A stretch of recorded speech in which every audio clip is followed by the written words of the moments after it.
ادب کی دنیا میں مرزا غالب کو شہنشاہ سخن بھی کہا گیا ہے۔ یہ قول سابقہ آمیز ہوتے ہوئے بھی حقیقت سے خالی نہیں ہے، کیونکہ غالب نے جس صنف سخن پر بھی طبع آزمائی کی، منفرد اور ممتاز رہے۔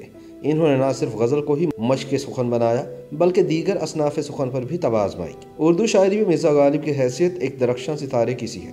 انہوں نے اردو شاعری میں ایک نئی روح پھونکی، اسے نئے موضوعات بخشے اور اس میں ایک انقلابی لہر دوڑائی۔ ان کی شاعری میں فلسفیانہ خیالات جا بجا ملتے ہیں۔ غالب ایک فلسفی ذہن کے مالک تھے۔ انہوں نے زندگی کو اپنے طور پر سمجھنے کی بھرپور کوشش کی، اور ان کے تخیل کی بلندی اور شوخی فکر کا راز اس میں ہے کہ وہ انسانی زندگی کے نشیب و فراز کو شدت سے محسوس کرتے ہیں۔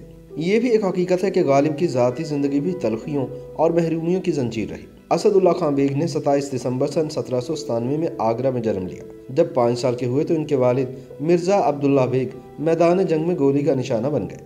اسد اللہ اپنے چچا مرزا نصر اللہ بیگ کے زیر کفالت آ گئے، جو کہ تب آگرہ کے گورنر تھے۔ ان کے چچا نے بغیر لڑے آگرہ کا قلعہ انگریز لارڈ لیگ کے حوالے کر دیا تھا، اور اس طرح وہ انعام میں انگریز فوج میں 400 سواروں کے رسالدار مقرر ہو گئے۔ گھر پر ننھے اسد اللہ کی تعلیم و تربیت کا بندوبست کیا گیا۔ فارسی اور عربی کے اساتذہ مقرر کیے گئے۔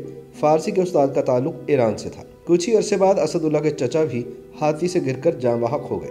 اس وقت اسد کی عمر 8 برس تھی۔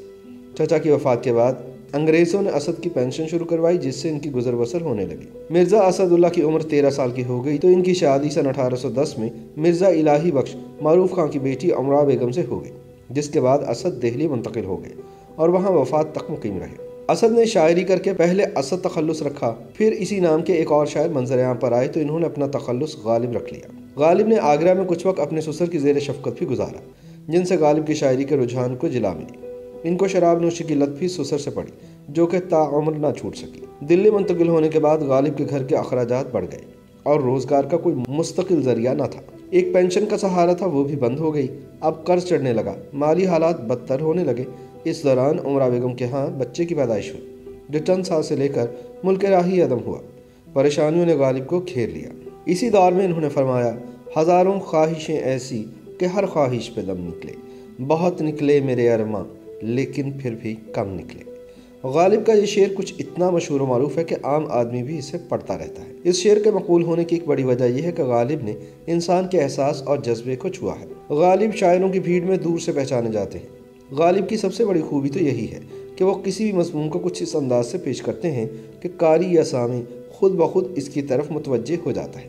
اس بات کا خود غالب کو بھی اندازہ تھا کہ ان کا طرز اظہار دوسروں سے یکسر جداگانہ ہے۔ ادب کی زبان میں مرزا غالب کو شہنشاہ سخن کہا گیا ہے۔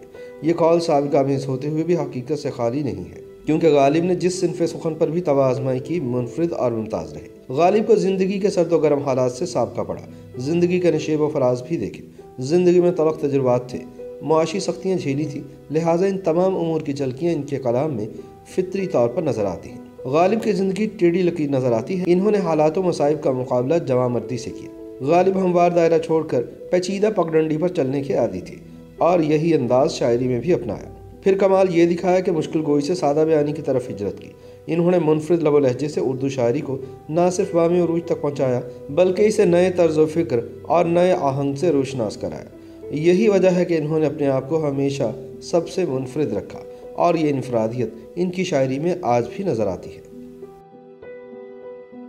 YouTube پر گوگلی نیوز دیکھنے کے لیے youtube.com کی سرچ بار میں googly news T V type کریں۔ گوگلی نیوز کے پیج پر سرخ رنگ کے سبسکرپشن والے بٹن پر کلک کرنا نہ بھولیے۔ YouTube پیج پر اپلوڈ ہونے والی ویڈیوز سے باخبر رہنے کے لیے بیل آئیکن پر کلک کیجیے۔ آپ کو ہر نئی ویڈیو کے بارے میں نوٹیفیکیشن موصول ہو جائے گا۔